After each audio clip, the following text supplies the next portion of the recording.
Hare Krishna. Hare Krishna. Hare Krishna. Hare Krishna. Hare Krishna Mataji. Hare Krishna. Hare എല്ലാവർക്കും Krishna, Hare Krishna, Mataji. Hare Hare Krishna. Krishna. Namo Bhagavate Vasudevaya. Om Namo Bhagavate Vasudevaya. Om Namo Bhagavate Vasudevaya. Om Ajnanatirasya Jnananjanashalakaya Chakshurunmilitam Yena Tasmai Shri Gurave Namah.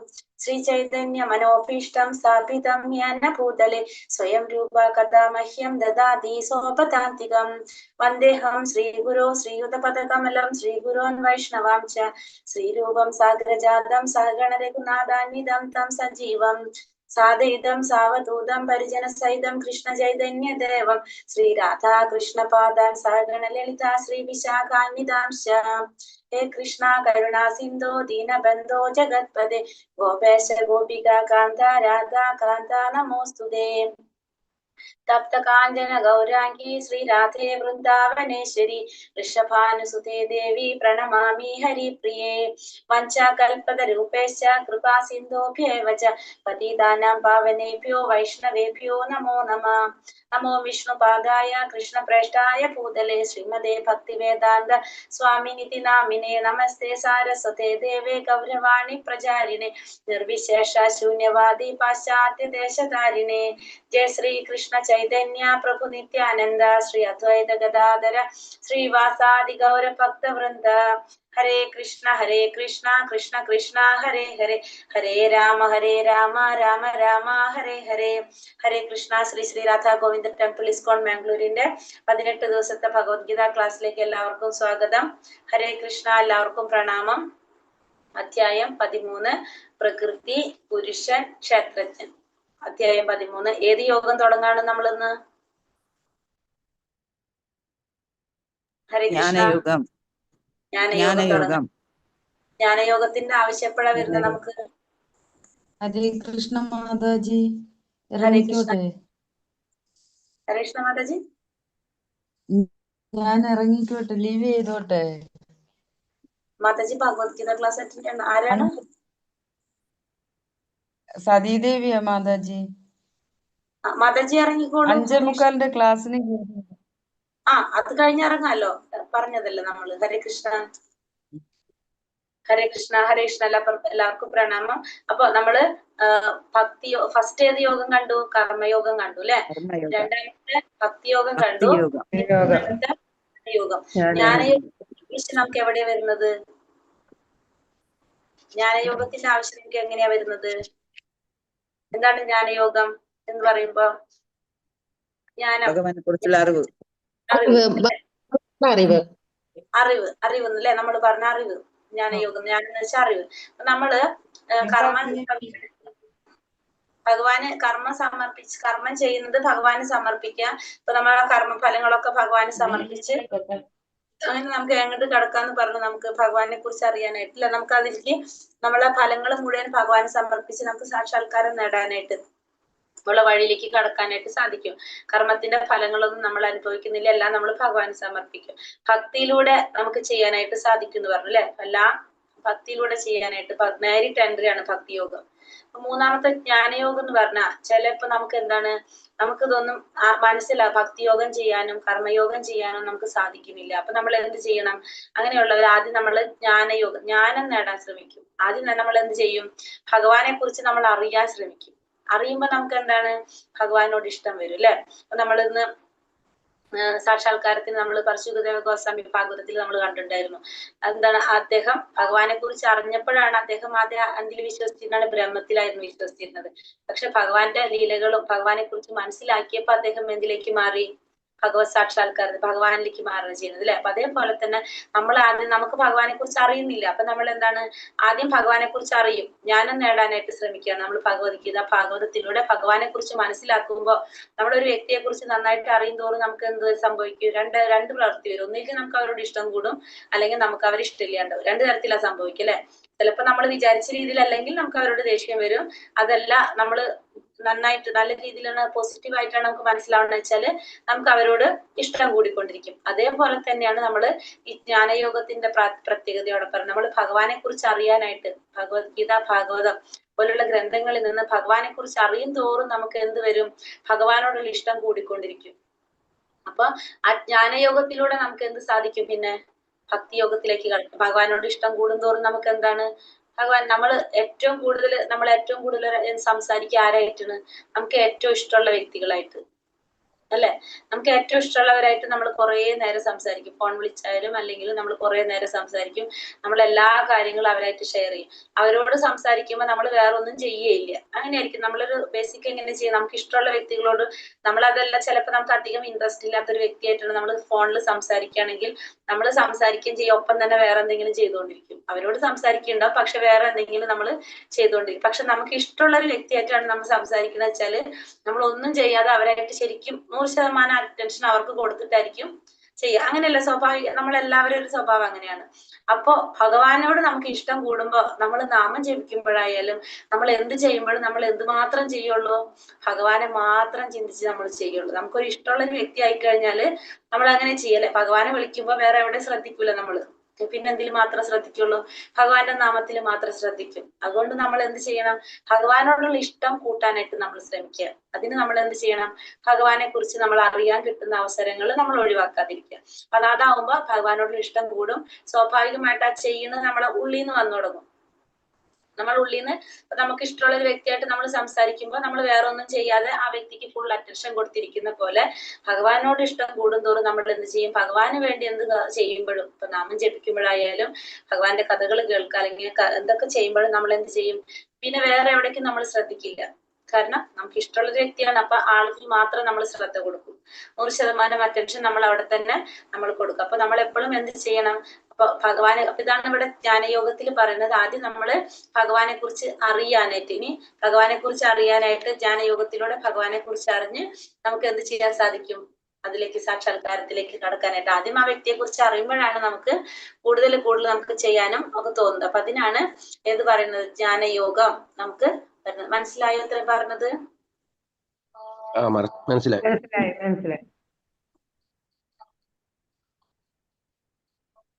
Krishna. അപ്പൊ അധ്യായം 13, അധ്യായത്തിന്റെ പേര് പ്രകൃതി, പുരുഷൻ, ക്ഷേത്രജ്ഞൻ. അപ്പൊ ഇവിടെ ജ്ഞാനയോഗത്തിലേക്ക് കടക്കണം. അപ്പൊ കൂടുതൽ ഭഗവാനെ കുറിച്ച് അറിയാനായിട്ട് ഇനി ആരാഗ്രഹിക്കാണ്? ഇവിടെ അർജുനൻ ആഗ്രഹിക്കുകയാണ്, അല്ലെ? അപ്പൊ അർജുനൻ ഇതിൽ കൂടി ഡീറ്റെയിൽ ആയിട്ട് അറിയാൻ ആഗ്രഹിക്കുകയാണ്. അപ്പൊ അതുകൊണ്ട് അർജുനൻ ചോദിക്കുന്നതാണ് ഫസ്റ്റത്തെ ഇതിൽ വരുന്നത്. ആദ്യം അർജുനന്റെ ചോദ്യമാണ്. ഹരേ കൃഷ്ണ. ഓം നമോ ഭഗവതേ വാസുദേവായ. അർജുന ഉവാച പ്രകൃതിം പുരുഷം ചൈവ ക്ഷേത്രം ക്ഷേത്രജ്ഞമേവ ച ഏതത് വേദിതുമിച്ഛാമി ജ്ഞാനം ജ്ഞേയം ച കേശവ. അർജുനൻ പറഞ്ഞു, അല്ലയോ പ്രിയപ്പെട്ട കൃഷ്ണ, പ്രകൃതി, പുരുഷൻ, ക്ഷേത്രം, ക്ഷേത്രജ്ഞൻ, ജ്ഞാനം, ജ്ഞാനത്തിന് വിഷയീഭവിക്കുന്നത്, ഇവയെ കുറിച്ചെല്ലാം അറിയാൻ എനിക്ക് ആഗ്രഹമുണ്ട്. അപ്പൊ അർജുനൻ ഭഗവാനോട് എന്താ ചോദിക്കുന്നത്? കൃഷ്ണ അർജുനനോട് ചോദിക്കാണ്, ഭഗവാനോട് ചോദിക്കാണ് അർജുനൻ. പ്രകൃതി, പുരുഷൻ, ക്ഷേത്രം, ക്ഷേത്രജ്ഞൻ, ജ്ഞാനം, ജ്ഞാനത്തിന് വിഷയീഭവിക്കുന്നത്, ഇതിനെ കുറിച്ചെല്ലാം എനിക്ക് അറിയാൻ ആഗ്രഹമുണ്ട് എന്നാണ് ഇവിടെ അർജുനൻ ഭഗവാനോട് ചോദിക്കുന്നത്. എന്തൊക്കെ അറിയേണ്ടത്? പ്രകൃതിയെ കുറിച്ച് അറിയണം, പുരുഷനെ കുറിച്ച് അറിയണം, ക്ഷേത്രത്തെ കുറിച്ച് അറിയണം, ക്ഷേത്രജ്ഞനെ കുറിച്ച് അറിയണം, ജ്ഞാനത്തെ കുറിച്ച് അറിയണം, ജ്ഞാനത്തെ വിഷയീഭവിക്കുന്നത്, ഇതിനെ കുറിച്ചാണ് അർജുനന് അറിയേണ്ടത്. അപ്പൊ അർജുനൻ ഭഗവാനോട് ഇത്തരം കാര്യങ്ങളെ കുറിച്ച് ചോദിക്കുകയാണ്, ഡീറ്റെയിൽ ആയിട്ട് എന്താണെന്ന് അറിയാൻ വേണ്ടിട്ട്. അപ്പൊ ഇതുവരെ നമ്മൾ കേൾക്കാത്ത കുറച്ച് വാക്കുകൾ ഇവിടെ തുടങ്ങാണ്, അല്ലെ? ക്ഷേത്രം, ക്ഷേത്രജ്ഞൻ, ജ്ഞാനം, അതൊന്നും നമ്മൾ ഇതുവരെ പറഞ്ഞിട്ടില്ല. അപ്പൊ ഇങ്ങനത്തെ പേരുകളാണ് ചോദിക്കുന്നത്. അപ്പൊ എന്താണെന്ന് നമുക്ക് നോക്കാം. ഹരേ കൃഷ്ണ. ഇതില്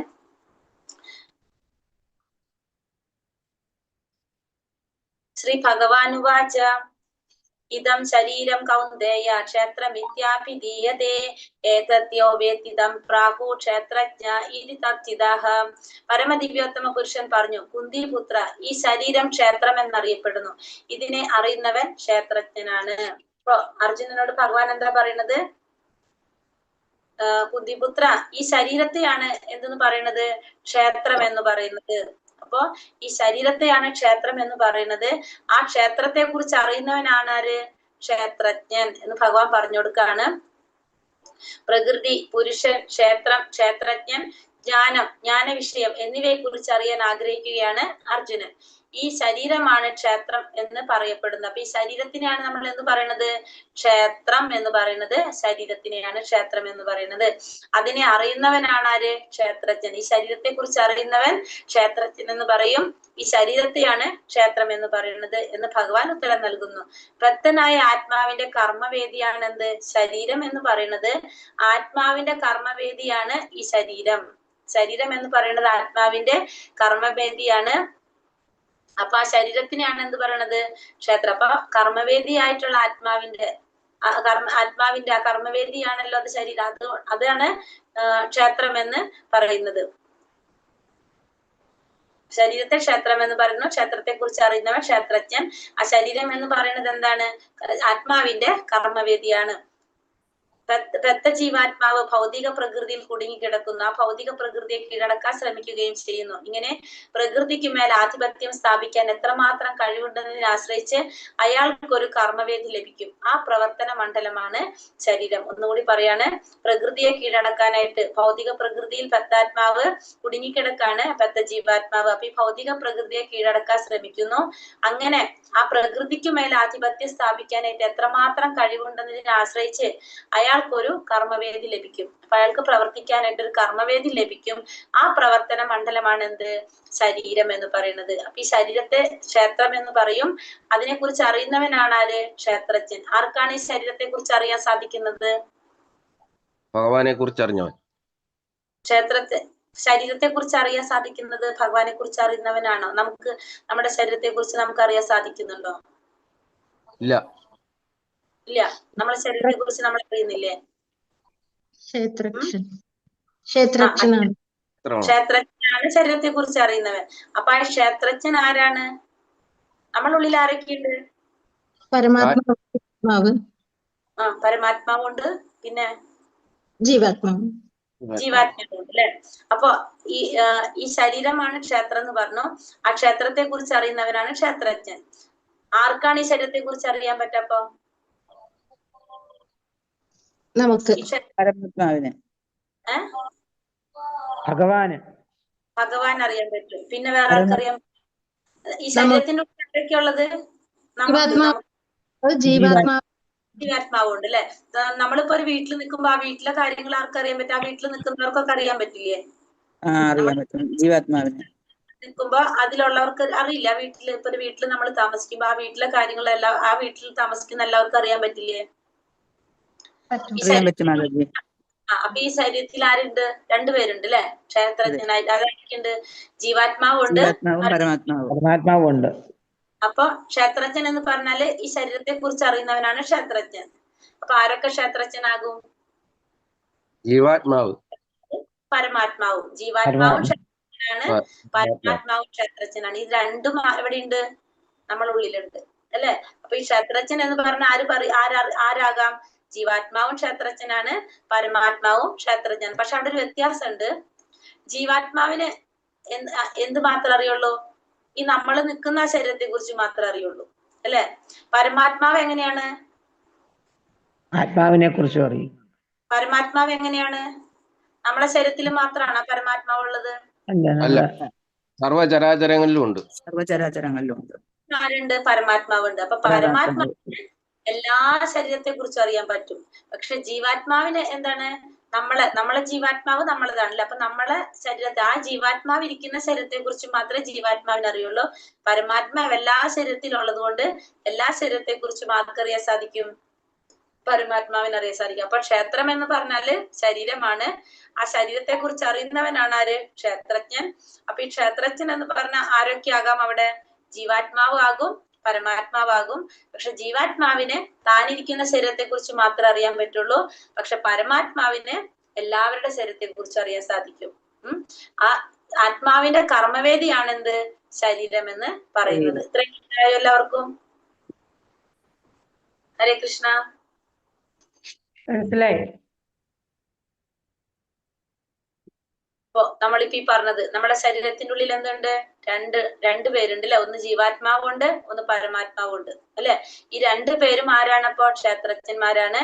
കാരണം ഈ രണ്ടു പേർക്കും എന്തറിയാൻ സാധിക്കും? നമ്മുടെ ശരീരത്തെ കുറിച്ച് അറിയാനായിട്ട് സാധിക്കും. അപ്പൊ അതിന് ഒരു പിക്ചർ കാണിച്ചിട്ടുണ്ട്. ശതശതോപനിഷത്തിൽ പറഞ്ഞ പിക്ചറാണിത്. രണ്ട് പക്ഷികൾ, ഒരേ വൃക്ഷക്കൊമ്പിൽ ഇരിക്കുന്ന രണ്ട് പക്ഷികൾ. ഒരു പക്ഷി എന്താ ചെയ്തുകൊണ്ടിരിക്കുന്ന? അവിടെ ചിറകിട്ടടിച്ച് അവിടെ ആ വൃക്ഷത്തിലെ ഫലങ്ങൾ ആസ്വദിച്ച് കഴിച്ചുകൊണ്ടിരിക്കുകയാണ് അല്ലെ? ആ പക്ഷി വൃക്ഷത്തിലെ ഫലങ്ങൾ ആസ്വദിച്ച് കഴിച്ചുകൊണ്ടിരിക്കുകയാണ്, ചിറകിട്ടടിച്ചത് ഒച്ചയും ബഹളം ഉണ്ടാക്കി ഇങ്ങനെ പ്രവൃത്തി ചെയ്തുകൊണ്ടിരിക്കുകയാണിത്. രണ്ടാമത്തെ പക്ഷിയാണെങ്കിലോ ഈ പക്ഷി ചെയ്യുന്നത് സാക്ഷിയായിട്ടിരിക്കുകയാണ്, ഒന്നും ചെയ്യാതെ അതവിടെ മിണ്ടാതെ സാക്ഷിയായിട്ടിരിക്കുകയാണ്. അതാണ് നമ്മുടെ പരമാത്മാവ്. ഈ ചിറകിട്ടടിച്ച് ഫലം കഴിച്ചുകൊണ്ടിരിക്കുന്നത് ആരാണ്? ജീവാത്മാവാണ്. നമ്മുടെ ജീവാത്മാവ് എന്ത് ചെയ്തുകൊണ്ടിരിക്കുകയാണ്? നമ്മളിങ്ങനെ ഫലം കഴിച്ചുകൊണ്ടിരിക്കുകയാണ്, എനക്കവും ഒച്ചയും ബഹളത്തില് ചെയ്തുകൊണ്ടിരിക്കുന്നത്. നമ്മൾ ചെയ്യുന്ന എല്ലാ പ്രവർത്തികൾക്കും സാക്ഷിയായിട്ട് ആരിയ്ക്കുന്നുണ്ട് അവിടെ? ഭഗവാൻ. തൊട്ടടുത്ത് തന്നെ ഭഗവാനുണ്ട്. നമ്മൾ പക്ഷെ എന്ത് കാണുന്നില്ല? നമ്മൾ ആ ഭഗവാനെ തിരിഞ്ഞു നോക്കുന്നില്ല. നമ്മൾ ബിസിയാണ്, നമ്മൾ ചെയ്യുന്ന കർമ്മത്തില് നമ്മൾ ബിസിയാണ്. പക്ഷെ നമ്മൾ എന്ത് ചെയ്യുന്നില്ല? ഒന്ന് നമ്മൾ ഭഗവാന് പരമാത്മാവിനെ അറിയാനായിട്ട് തിരിഞ്ഞ് നമ്മൾ നോക്കുന്നില്ല. അതാണ് രണ്ട് പക്ഷികള് ഉദാഹരണം പറഞ്ഞിരിക്കുന്നത്. അപ്പോ നമുക്ക് എങ്ങനെ ഭഗവാനെ സാക്ഷാത്കരിക്കാൻ നമുക്ക് എങ്ങനെയാ സാധിക്കുന്നത്? ഈ പരമാത്മാവിനെ നമുക്ക് സാക്ഷാത്കരിക്കാനായിട്ട് സാധിക്കില്ല. ബ്രഹ്മത്തിലൂടെയും പരമാത്മാവിലൂടെ, അതായത് പരമസത്യത്തെ സാക്ഷാത്കരിക്കാനായിട്ട് ബ്രഹ്മത്തിലൂടെയും പരമാത്മാവിലൂടെയും ഭഗവാനിലൂടെ നമുക്ക് ഭഗവാനെ സാക്ഷാത്കരിക്കാനായിട്ട്, പരമസത്യത്തെ സാക്ഷാത്കരിക്കാനായിട്ട് നമുക്ക് സാധിക്കും. പക്ഷെ എന്താണ് പ്രശ്നം വരുന്നത്? ആ പരമാത്മാവിനെ നമ്മളവിടെ തിരിഞ്ഞു നോക്കുന്നില്ല. നമ്മൾ എന്ത് ചെയ്യാണ്? നമ്മൾ ചെയ്യുന്ന പ്രവൃത്തിയില് നമ്മൾ തിരക്കിലാണ്. പക്ഷെ നമ്മൾ ഒരിക്കലും ആ തൊട്ടടുത്തിരിക്കുന്ന പരമാത്മാവിനെ നമ്മൾ ശ്രദ്ധിക്കുന്നില്ല. ക്ഷേത്രജ്ഞം ചാപി മാം വിദ്ധി സർവക്ഷേത്രേഷു ഭാരത ക്ഷേത്രജ്ഞയോർജ്ഞാനം യജ്ഞാനം മദം മമ. ഹേ ഭാരത വംശജ, സർവ ശരീരങ്ങളിലും കുടികൊള്ളുന്ന ഞാനും ക്ഷേത്രജ്ഞനാണെന്ന് നീ അറിയണം. ഈ ശരീരമാകുന്ന ക്ഷേത്രത്തെയും ക്ഷേത്രജ്ഞനെയും കുറിച്ചുള്ള അറിവാണ് ജ്ഞാനം. ഇതാണ് എന്റെ അഭിപ്രായം. ഇനി ഭഗവാൻ പറയാണ്, സർവ്വ ശരീരങ്ങളിലും കുടികൊള്ളുന്ന ഞാനും ആര് തന്നെയാണ്? ക്ഷേത്രജ്ഞൻ തന്നെയാണ്. നമ്മൾ നേരത്തെ പറഞ്ഞത് എല്ലാ ശരീരങ്ങളിലും ഭഗവാൻ ഉണ്ട്. ആ ഭഗവാൻ ക്ഷേത്രജ്ഞനാണെന്ന് നീ അറിയണം. ഈ ശരീരമാകുന്ന ക്ഷേത്രത്തെയും ക്ഷേത്രജ്ഞനെയും കുറിച്ചുള്ള അറിവാണ് എന്ത്? ജ്ഞാനം എന്ന് പറയുന്നത്. ജ്ഞാനം എന്ന് പറയുന്നത് ഈ ശരീരത്തെ കുറിച്ചും ശരീരമാകുന്ന ക്ഷേത്രം, അതായത് ക്ഷേത്രത്തെ കുറിച്ചും ക്ഷേത്രജ്ഞനെ കുറിച്ചും, അതായത് ക്ഷേത്രജ്ഞൻ എന്ന് പറഞ്ഞാൽ ജീവാത്മാവ്, പരമാത്മാവ് കുറിച്ചുമുള്ള അറിവ്, പിന്നെ ഈ ശരീരത്തെ കുറിച്ചുള്ള അറിവ്, അതാണ് എന്ത്? ജ്ഞാനം എന്ന് പറയുന്നത്. ഇതാണ് എന്റെ അഭിപ്രായം എന്ന് ഭഗവാൻ ഇവിടെ പറയാണ്. ഓരോ ശരീരത്തിലും കുടികൊള്ളുന്ന ക്ഷേത്രജ്ഞൻ ഞാനാണെന്ന് ഭഗവാൻ അരുളി ചെയ്യുന്നു. അപ്പൊ ഓരോ ശരീരത്തിലും ആരുണ്ട്? ക്ഷേത്രജ്ഞനായിട്ട് ഭഗവാനും ഉണ്ട്. ഒരു വ്യക്തിക്ക് സ്വന്തം ശരീരത്തെ കുറിച്ച് മാത്രമേ അറിയൂ, മറ്റുള്ളവരുടെ ശരീരത്തെ കുറിച്ച് അറിഞ്ഞുകൂടാ. സർവ്വ ശരീരങ്ങളിലും പരമാത്മാവായി വാഴുന്ന ഭഗവാൻ ആകട്ടെ എല്ലാ ശരീരങ്ങളെ കുറിച്ചും തികച്ചും അറിയാം. എല്ലാവിധ ജീവജാലങ്ങളുടെയും നാനാവിധ ശരീരങ്ങളെ കുറിച്ച് അദ്ദേഹത്തിന് പൂർണ്ണമായ അറിവുണ്ട്. അപ്പൊ ഒരു വ്യക്തിക്ക് സ്വന്തം ശരീരത്തെ കുറിച്ച് മാത്രമേ അറിയാൻ സാധിക്കുള്ളൂ, മറ്റുള്ളവരുടെ ശരീരത്തെ കുറിച്ച് അറിയാനായിട്ട് സാധിക്കില്ല. സർവ്വ ശരീരങ്ങളിലും പരമാത്മാവായി വാഴുന്ന ഭഗവാനാണെങ്കിലോ എല്ലാ ശരീരങ്ങളെ കുറിച്ചും അറിയാനായിട്ട് സാധിക്കും. എല്ലാവിധ ജീവജാലങ്ങളുടെയും നാനാവിധ ശരീരങ്ങളെ കുറിച്ചും അദ്ദേഹത്തിന് പൂർണ്ണമായിട്ടുള്ള അറിവുണ്ട്. അപ്പൊ ഭഗവാന് എല്ലാവരുടെ ശരീരത്തെ കുറിച്ചും അറിയാനായിട്ട് സാധിക്കും.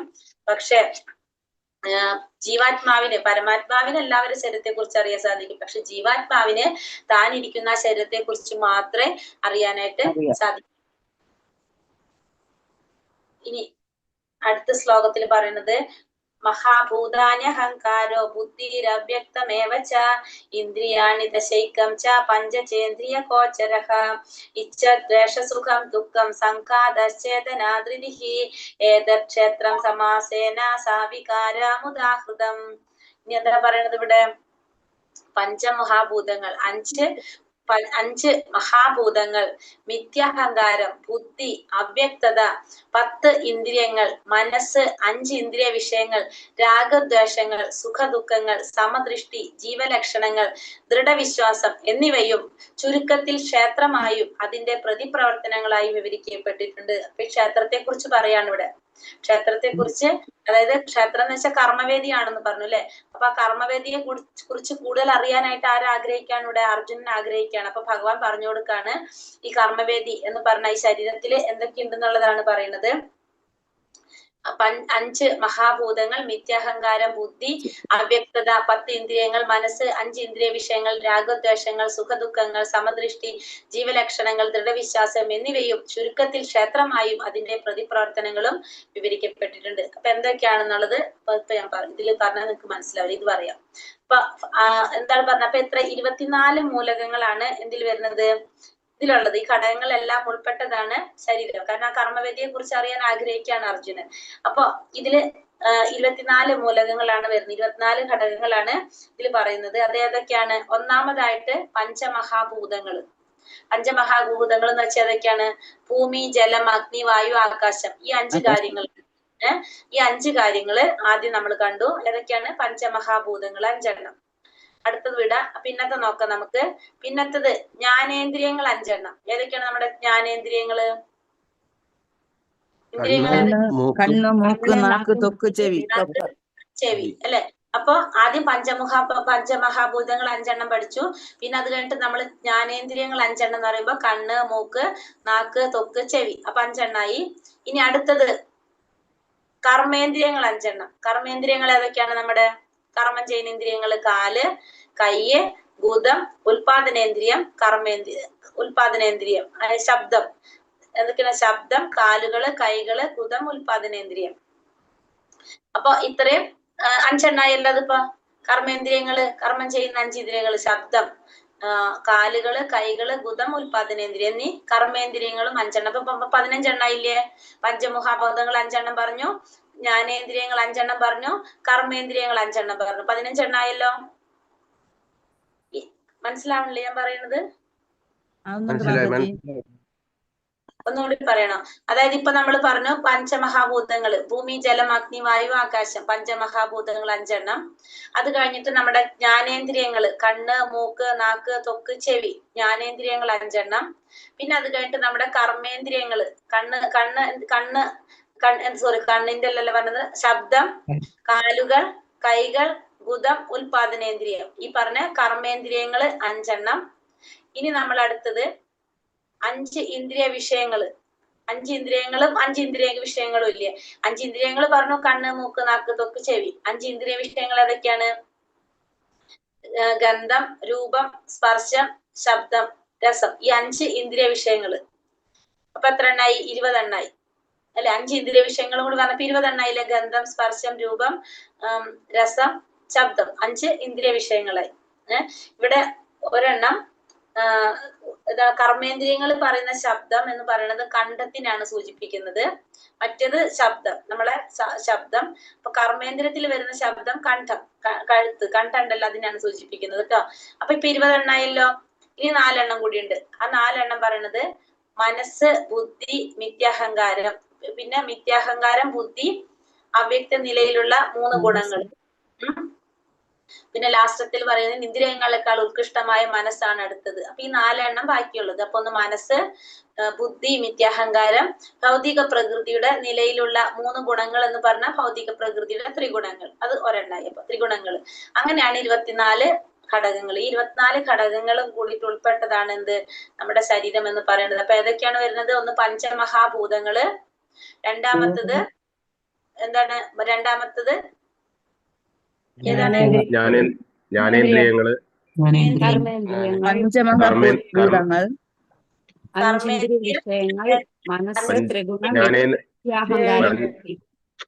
പഞ്ചമഹാഭൂതങ്ങള്, ജ്ഞാനേന്ദ്രിയങ്ങള്, കർമ്മേന്ദ്രിയങ്ങള്, ഇന്ദ്രിയ വിഷയങ്ങള്. പിന്നെ 4 എണ്ണം വേറെ ഉണ്ട്. ഏതൊക്കെയാണ്? മനസ്സ്, ബുദ്ധി, മിഥ്യാഹങ്കാരം, ത്രിഗുണങ്ങൾ. മനസ്സ്, ബുദ്ധി, മിഥ്യാഹങ്കാരം, ത്രിഗുണങ്ങൾ. ഇങ്ങനെ മനസ്സിലാക്കിയാൽ നിങ്ങൾക്ക് അത് ഓർമ്മ നിൽക്കും. അപ്പൊ എന്തൊക്കെയാണ് നമുക്ക് അറിയേണ്ടത്? പഞ്ചമഹാഭൂതങ്ങളുണ്ട്, കർമ്മേന്ദ്രിയങ്ങളുണ്ട്, ജ്ഞാനേന്ദ്രിയങ്ങളുണ്ട്, ഇന്ദ്രിയ വിഷയങ്ങളുണ്ട്. 20 എണ്ണായി നമുക്ക്. പിന്നെ വരുന്നത് മനസ്സ്, ബുദ്ധി, മിഥ്യാഹങ്കാരം, ത്രിഗുണങ്ങൾ. ഇങ്ങനെയാണ് 24 ഘടകങ്ങൾ അല്ലെങ്കിൽ 24 ഘടകങ്ങൾ. ഈ ഘടകങ്ങൾ ഉൾപ്പെട്ടതാണ് എന്ത്? ഈ ശരീരം എന്ന് പറയുന്നത്. ശരീരത്തിന് നമുക്കറിയാം പല വിധത്തിലുള്ള മാറ്റങ്ങൾ സംഭവിക്കുന്നുണ്ട് അല്ലെ. ഈ ശരീരം എന്ന് പറയുന്നത് ഫസ്റ്റ് നമുക്കറിയാം ജനനം, പിന്നെ അത് കഴിഞ്ഞിട്ട് വളരും, അത് കഴിഞ്ഞിട്ട് അത് നിലനിൽക്കും, പിന്നെ അത് കഴിഞ്ഞിട്ട് പ്രത്യുൽപാദനം വരുന്നു, പിന്നെ ക്ഷയിക്കുന്നു, പിന്നെ മരിക്കുന്നു. ഈ മാറ്റങ്ങൾ എന്തിൽ സംഭവിക്കുന്നുണ്ട്? ഈ ശരീരത്തില് സംഭവിക്കുന്നുണ്ട്. അപ്പൊ ശരീരത്തിന്റെ ഘടകങ്ങൾ മനസ്സിലായപ്പോ എല്ലാവർക്കും അത് 24 ഘടകങ്ങള്. ഇനി അടുത്ത എന്താ പറയണത്? അമാനിത്തമതം വിത്വ അഹിംസ ശാന്തിരാർജവം ആചാര്യോപാസനം ശൗചം സ്ഥൈര്യം ആത്മാവി നിഗ്രഹ ഇന്ദ്രിയാർത്ഥേഷു വൈരാഗ്യം അനഹങ്കാര ഏവച്ച ജന്മ മൃത്യുജരാ വ്യാധി ദുഃഖ ദ്വേഷാനുദർശനം അസക്തിരനഭിഷുങ്ക പുത്രധാരാഗൃഹാദിഷു നിത്യം ച സമചിത്തത്വം ഇഷ്ടാനിഷ്ടോപപത്തിഷു മയി ചാനിന്യയോഗേന ഭക്തിരവ്യാഭിചാരിണി വിവിക്തദേശസേവിത്വം അരതീർജന സംസതി അധ്യാത്മജ്ഞാന നിത്യത്വം തത്വജ്ഞാനാർത്ഥ ദർശനം ഏതജ്ഞാനമിതി പ്രോക്തം അജ്ഞാനം യതതോന്യതഃ. ഇനി എന്താ പറയുന്നത്? ജ്ഞാനം എന്താണെന്നും അജ്ഞാനം എന്താണെന്നും ഭഗവാൻ പറയാണ് ഇവിടെ. അജ്ഞാനം എന്താണെന്ന് പറയാണ്. അപ്പൊ ജ്ഞാനം എന്താണെന്ന് മനസ്സിലാക്കി കഴിഞ്ഞാൽ ബാക്കിയെല്ലാം എന്താണ്? അജ്ഞാനമാണ് അല്ലെ. ഫസ്റ്റ് ജ്ഞാനം എന്താണെന്ന് അറിഞ്ഞാൽ മതി. അപ്പൊ ബാക്കിയൊക്കെ എന്താണ്? അജ്ഞാനമാണ്. അപ്പൊ അതിൽ പറഞ്ഞ ജ്ഞാനം എന്തൊക്കെയാണ്? വിനയം, പിന്നെ ഗർവില്ലായ്മ, അഹിംസ, ക്ഷമ, ലാളിത്യം, ഒരു യഥാർത്ഥ ആത്മീയ ഗുരുവിനെ സമീപിക്കൽ, ശുചിത്വം, സ്ഥൈര്യം, ആത്മസംയമനം, ഇന്ദ്രിയ വിഷയങ്ങളിൽ അനാസക്തി, മിഥ്യ അഹങ്കാരം ഇല്ലായ്മ, ജനന മരണങ്ങൾ, വാർദ്ധക്യം, രോഗം എന്നീ പരിമാണങ്ങളുടെ ദുഃഖാത്മകതയെ കുറിച്ചുള്ള ബോധം, വൈരാഗ്യം, മക്കൾ, ഭാര്യ, ഗൃഹം മുതലായവയിൽ നിന്നുള്ള മുക്തി, സുഖദുഃഖങ്ങളിൽ അക്ഷോഭ്യത, എന്നിൽ സ്ഥിരവും നിഷ്കളങ്കവുമായ ഭക്തി, ഏകാന്തമായ സ്ഥലത്ത് ജീവിക്കാനുള്ള ആഗ്രഹം, ആൾക്കൂട്ടത്തിൽ നിന്ന് വേറിട്ടു നിൽക്കൽ, ആത്മസാക്ഷാത്കാരത്തിന്റെ പ്രാധാന്യം അറിയൽ, തത്വചിന്തയിലൂടെ നിരപേക്ഷ തത്വത്തെ കുറിച്ച് അന്വേഷിക്കൽ എന്നിവയെല്ലാം ജ്ഞാനമാണെന്നും ഇവയല്ലാതെ ഉള്ളതെല്ലാം അജ്ഞാനമാണെന്നും ഞാൻ പ്രഖ്യാപിക്കുന്നു. ഇവിടെ എന്താ പറയണത്? ഫസ്റ്റ് പറയണത് വിനയം, അത് കഴിഞ്ഞിട്ട് ഗർവില്ലായ്മ, നമുക്ക് പിന്നെന്താ പറയണത്? അഹിംസ, പിന്നെ ക്ഷമ, ലാളിത്യം, ഒരു യഥാർത്ഥ ആത്മീയ ഗുരുവിനെ സമീപിക്കുക, ശുചിത്വം പാലിക്കുക. ശുചിത്വം എന്ന് പറയുമ്പോൾ 2 തരത്തിൽ വരും. ഒന്ന് ആന്തരികമായിട്ടുള്ള ശുചിത്വം, ബാഹ്യമായിട്ടുള്ള ശുചിത്വം. ആന്തരികമായ ശുചിത്വം എന്ന് പറഞ്ഞാല് എന്താണ് പറയാ? ആന്തരികമായ ശുചിത്വം എന്ന് പറഞ്ഞാല് നമ്മള് എന്ത് ചെയ്യണതാണ്? നമുക്ക് ആന്തരികമായ ശുചിത്വം കിട്ടണമെങ്കിൽ നമ്മൾ എന്താ ചെയ്യേണ്ടത്? നാമജപം അല്ലെ.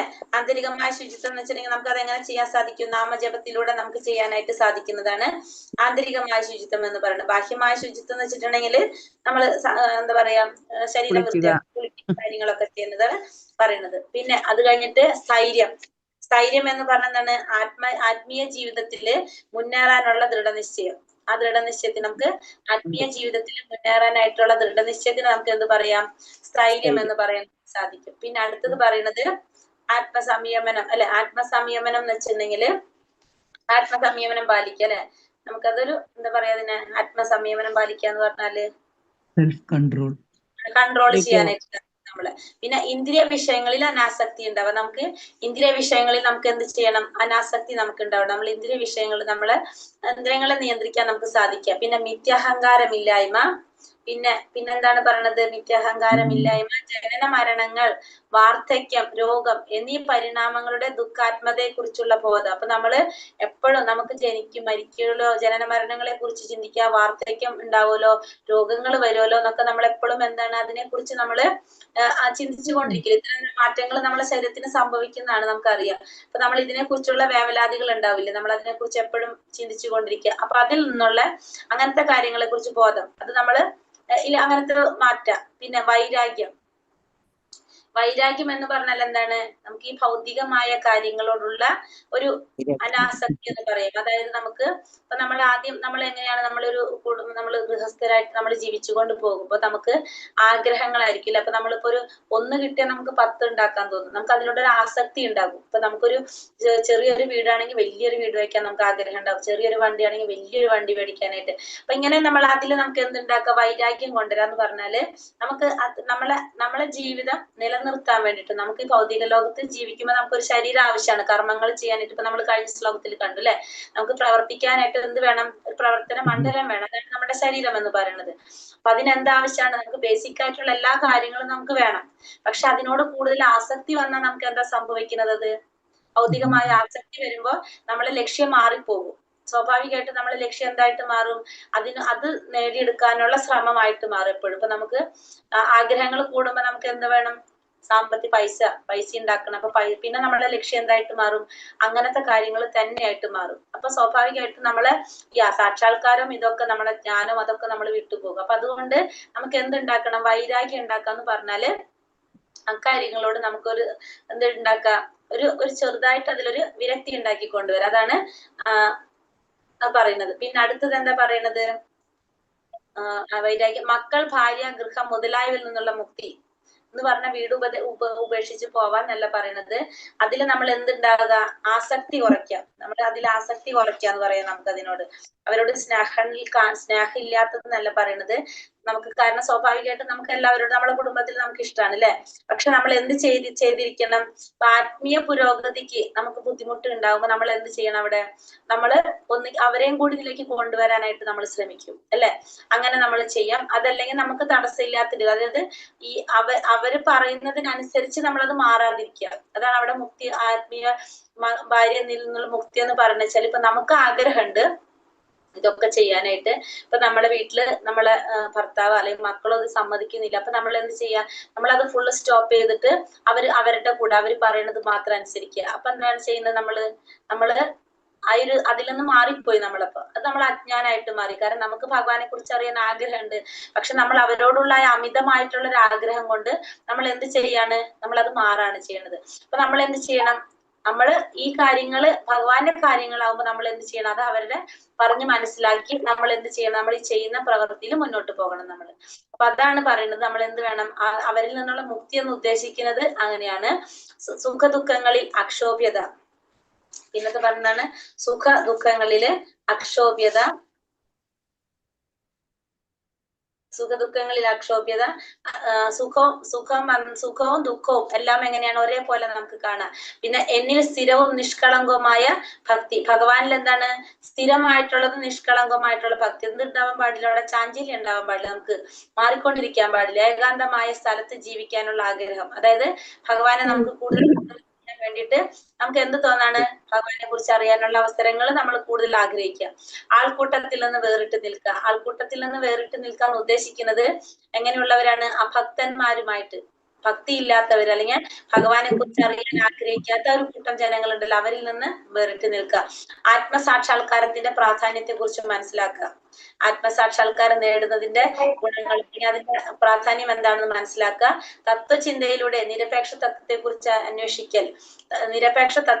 അന്വേഷിക്കുക. ഭഗവാനെ കുറിച്ച് കൂടുതൽ അറിയുക. ഇതെല്ലാം എന്താണ്? ജ്ഞാനമാണ്. ഇതല്ലാത്തതൊക്കെ എന്താണ്? അജ്ഞാനമാണ്. ഇത്രയും കാര്യങ്ങള് ജ്ഞാനമാണ്, ഇത് അല്ലാത്തത് അജ്ഞാനമാണെന്ന് പറയാണ്.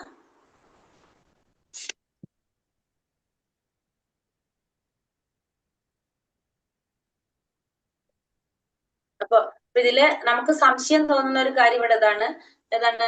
മക്കൾ, ഭാര്യ, ഗൃഹം. കാരണം നമ്മളെല്ലാവരും ഗൃഹസ്ഥരാണ്. അവരിൽ നിന്നുള്ള മുക്തി എന്ന് പറയുമ്പോൾ നമ്മൾ എന്താ ചെയ്യേണ്ടതെന്ന് വെച്ചിട്ടുണ്ടെങ്കിൽ വീട്ടിലെ അന്തരീക്ഷം നമ്മൾ എന്താക്കി മാറ്റാൻ ശ്രമിക്കണം? കൂടുതൽ കൃഷ്ണാവബോധത്തിലേക്ക് കൊണ്ടുവരാനായിട്ട് ശ്രമിക്കുക.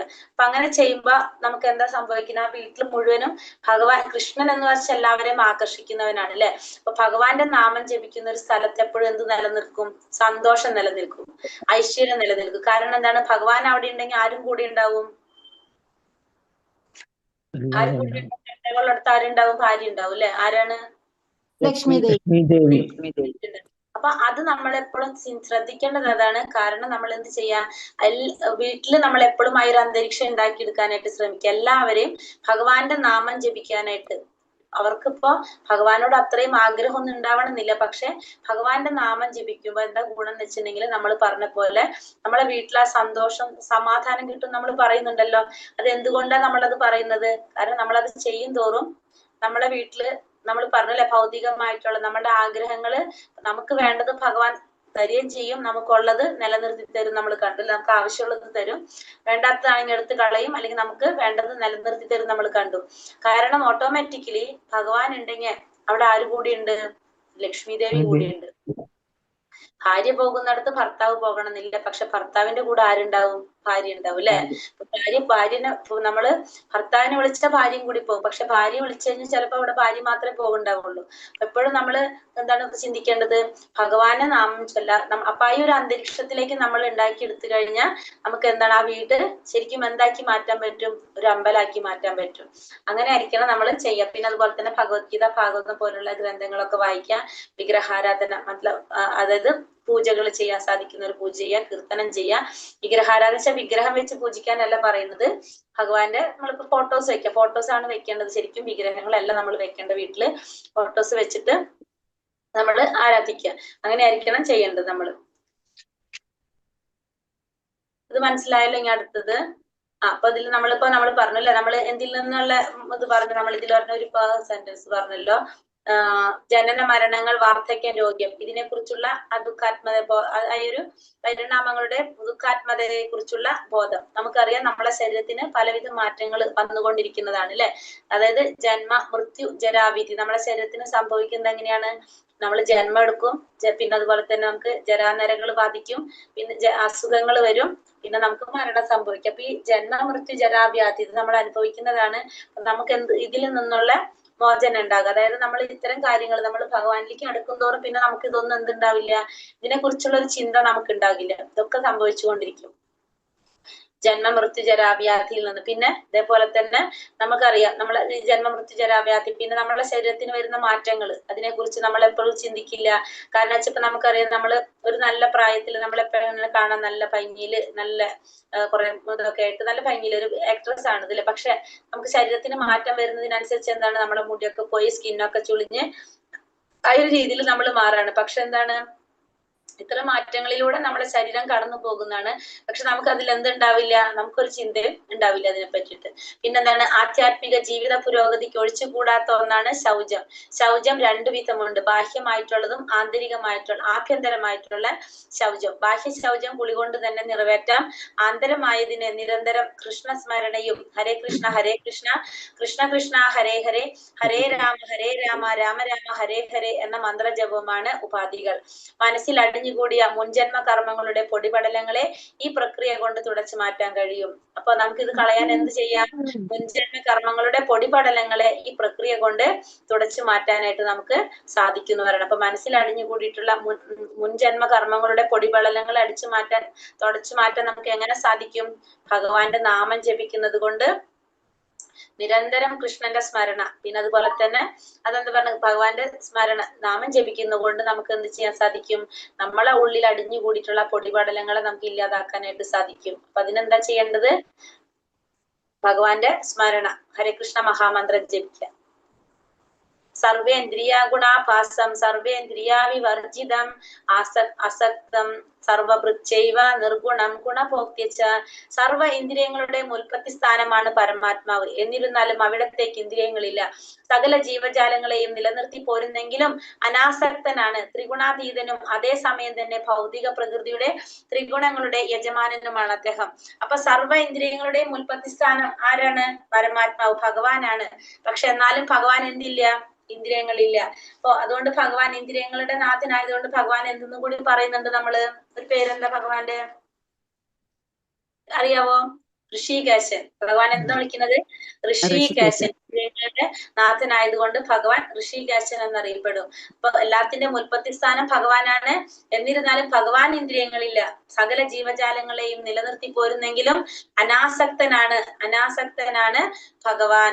ത്രിഗുണാതീതനാണ്, അതേസമയം ഭൗതിക പ്രകൃതിയുടെ ത്രിഗുണങ്ങളുടെ യജമാനനാണ്. അപ്പൊ ഭഗവാൻ എന്തൊക്കെ ചെയ്യുന്നുണ്ട്? ഭഗവാൻ ത്രിഗുണങ്ങൾക്ക് അതീതനാണ്, പിന്നെ അതുപോലെ തന്നെ എല്ലാ ജീവജാലങ്ങളെയും നിലനിർത്തി പോരുന്നത് ഭഗവാനാണ്. പക്ഷെ എങ്കിലും ഭഗവാൻ അനാസക്തനാണ്. പിന്നെ ഭൗതിക പ്രകൃതിയുടെ ത്രിഗുണങ്ങളുടെ യജമാനനും ആര് തന്നെയാണ്? ഭഗവാൻ തന്നെയാണ്. പിന്നെ എല്ലാ ഇന്ദ്രിയങ്ങളുടെ ഉൾപ്പെസ്ഥാനം ഭഗവാനിലാണ്. പക്ഷെ എന്നിരുന്നാലും ഭഗവാൻ എന്തില്ല? ഇന്ദ്രിയങ്ങളില്ല. അപ്പൊ നമുക്ക് എന്താണ്? നമ്മുടെ കണ്ണുകൊണ്ട് നമുക്ക് കാണാൻ പറ്റുള്ളൂ. ഭക്ഷണം കഴിക്കണമെങ്കിൽ നമുക്ക് എന്ത് വേണം? വായ വേണം അല്ലെ? പക്ഷെ ഭഗവാൻ അങ്ങനെയല്ല. ഭഗവാന്റെ കണ്ണുകൊണ്ട് ഭഗവാന് ഭക്ഷിക്കാൻ സാധിക്കും.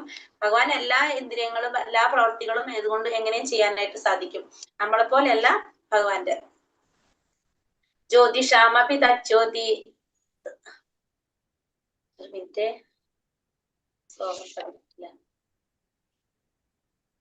ജ്യോതിഷാമപി തജ്ജ്യോതി സമസാ പരമുച്യത്തെ ജ്ഞാനം ജ്ഞേയം ജ്ഞാനഗമ്യം ഹൃദി സർവസ്യ വിഷ്ടിതം. അദ്ദേഹമാണ് സർവ്വ ജ്യോതിസുകളുടെയും സ്രോതസ്. ഇനി എന്താ പറയുന്നത്?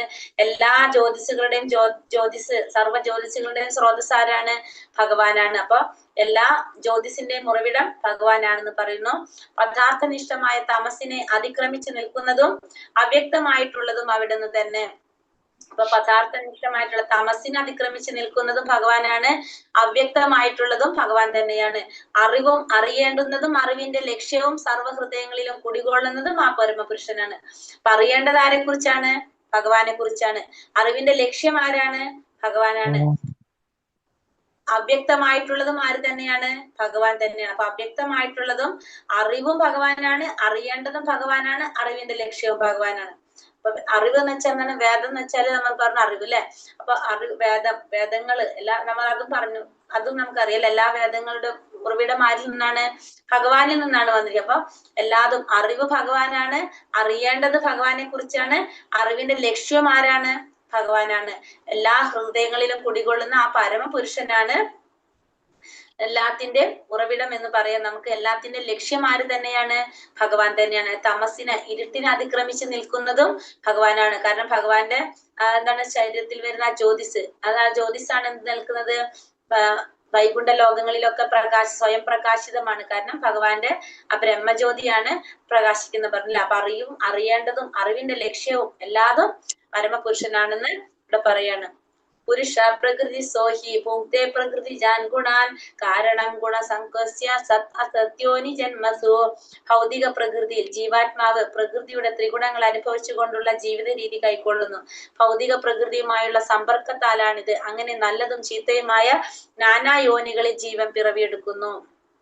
അപ്പോ എങ്ങനെയാണ് ജീവൻ പിറവിയെടുക്കുന്നതിലൂടെ പറഞ്ഞത്? എങ്ങനെയാണ്? ഭൗതിക പ്രകൃതിയില് ജീവാത്മാവ് എന്താണ്? പ്രകൃതിയുടെ ത്രിഗുണങ്ങൾ അനുഭവിച്ചുകൊണ്ടുള്ള ജീവിത രീതി കൈക്കൊള്ളുന്നു.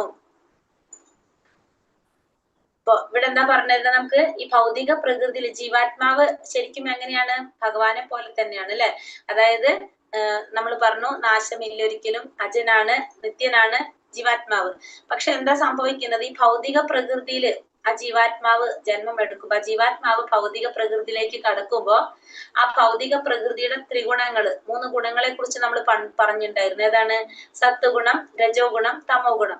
ഈ ഭൗതിക പ്രകൃതിയിൽ കുറെ നിയമങ്ങളുണ്ട്. ആ നിയമങ്ങൾ എന്താ പറയാ അനുസരിക്കാൻ നമ്മൾ ഓരോരുത്തരും ആ ഭൗതിക പ്രകൃതിയിലുള്ള എല്ലാവരും ബാധ്യസ്ഥരാണ്. അപ്പൊ ഈ ജീവാത്മാവ് ഭൗതിക പ്രകൃതിയിലേക്ക് കടക്കുമ്പോ ആ ഭൗതിക പ്രകൃതിയുടെ ത്രിഗുണങ്ങള് അതിലേതെങ്കിലും ആ ജീവാത്മാവിനെ സ്വാധീനിക്കും. ഏതെങ്കിലും ഒരു ഗുണം ആ ജീവാത്മാവിനെ സ്വാധീനിക്കും. അതെങ്ങനെയാണ് ഏത് ഗുണമാണെന്ന് മനസ്സിലാകുന്നത്? കഴിഞ്ഞ ജന്മത്തില് നമ്മൾ ചെയ്ത കർമ്മം അനുസരിച്ചായിരിക്കും ഏത് ഗുണമാണ് നമ്മളെ സ്വാധീനിക്കുന്നതെന്ന് മനസ്സിലാക്കാം. അതായത് കഴിഞ്ഞ ജന്മത്തില് നമ്മൾ ചെയ്ത കർമ്മങ്ങള്, ആ കർമ്മങ്ങൾ അനുസരിച്ചായിരിക്കും നമുക്കൊരു ശരീരം കൈക്കൊള്ളേണ്ടി വരുന്നത്. ഇപ്പൊ നമ്മൾ ചെയ്തുകൊണ്ടിരിക്കുന്ന പ്രവർത്തികളുടെ അടിസ്ഥാനത്തിലാണ് നമ്മൾ അതിന്റെ മരണപ്പെട്ട് നമ്മൾ പോകുമ്പോ അവിടെ റെഡി ആയിട്ട് നിൽക്കുന്നുണ്ടാവും അടുത്ത ശരീരം നമുക്ക്. ശരീരം അപ്പൊ നമ്മൾ ചെയ്യുന്ന കർമ്മത്തിനനുസരിച്ചാണ് നമുക്ക് എന്ത് കിട്ടുന്നത്? അടുത്ത ജന്മത്തിലെ ശരീരം നമുക്ക് കിട്ടുന്നത്.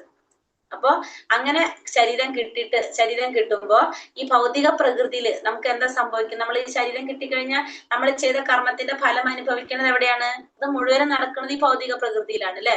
ഒരു സ്റ്റേജാണ് ഭൗതിക പ്രകൃതി. നമ്മൾ എന്താണ് നമുക്ക് നമ്മളുടെ റോള് ചെയ്യാനായിട്ട് നമ്മൾ ആ സ്റ്റേജിൽ കയറി നമ്മൾ ചെയ്തുകൊണ്ടിരിക്കുക. ആ റോള് കഴിയുമ്പോൾ നമ്മൾ അവിടുന്ന് പോകാം. അതാണ് ഈ ഭൗതിക പ്രകൃതിയുടെ പ്രകൃതിയിൽ നമ്മൾ ചെയ്യുന്നത്. ഈ ഭൗതിക പ്രകൃതിയിലേക്ക് നമ്മൾ കടക്കുമ്പോൾ ഈ നമ്മുടെ സ്വഭാവത്തിനനുസരിച്ച് ഈ 3 ഗുണങ്ങളിൽ ഏതെങ്കിലും നമ്മളെ സ്വാധീനിക്കും. സത്വഗുണമാവാം, രജോ ഗുണമാവാം, തമോ ഗുണമാവാം. ഏതെങ്കിലും ഒരു ഗുണം നമ്മളെ സ്വാധീനിക്കും. അപ്പോ ആ സ്വാധീനിച്ചു കഴിഞ്ഞാൽ ആ ഗുണം അനുസരിച്ചായിരിക്കും എന്ത് വരുന്നത്, നമ്മുടെ ജീവിത രീതി വരുന്നത്. ആ ഗുണം അനുസരിച്ചായിരിക്കും നമ്മുടെ ജീവിത രീതി വരുന്നത്. ഇപ്പൊ നമ്മളെ സത്വഗുണം സ്വാധീനിച്ച ആ സത്വഗുണത്തിന്റെ സ്വഭാവം എന്താണോ അതാണ് ആര് കാണിക്കുന്നത്, ആ ജീവാത്മാവ് കാണിക്കുന്നത്. രജോ ഗുണത്തിന്റെ സ്വഭാവമാണെങ്കിൽ അതായിരിക്കും ആ ജീവാത്മാവ് കാണിക്കുന്നത്.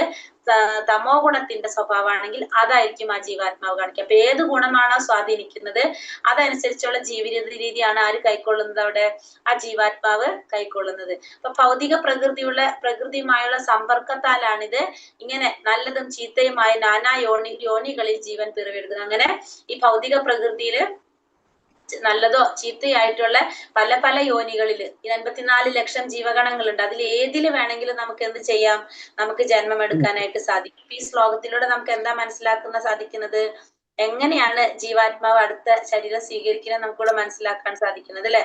കാരണം ഇപ്പൊ ഈ നമ്മൾ ഇന്ന് രാവിലത്തെ ക്ലാസ്സിൽ പറഞ്ഞിട്ടുണ്ടായിരുന്നു, ഭാഗവതം ക്ലാസ്സിൽ പറഞ്ഞിട്ടുണ്ടായിരുന്നു. അതായത് അതിൽ വായിച്ചതായിരുന്നു, നമ്മളെ ശരീരം എന്ന് പറയുന്നത് ജീവാത്മാവിന്റെ ഉടുപ്പാണ്, ഡ്രസ്സാണ് ശരീരം എന്ന് പറയുന്നത്. കാരണം ആ ജീവാത്മാവ് ശരിക്കും നമ്മൾ ആരാണ്, നമ്മൾ 2ാമത്തെ അധ്യായത്തിലോട്ട് കൂടി പഠിച്ചല്ലോ, നമ്മൾ ആരാണ്, ആത്മാവ് അല്ലെ. നമ്മളെ ആത്മാവിന് എന്ത് കിട്ടാണ്, ആത്മാവിനൊരു ഉടുപ്പ് കിട്ടാണ്, ഒരു ഡ്രസ്സ് ഇടുന്നതാണ് എന്ത്, ഈ ശരീരം എന്ന് പറയുന്നത്.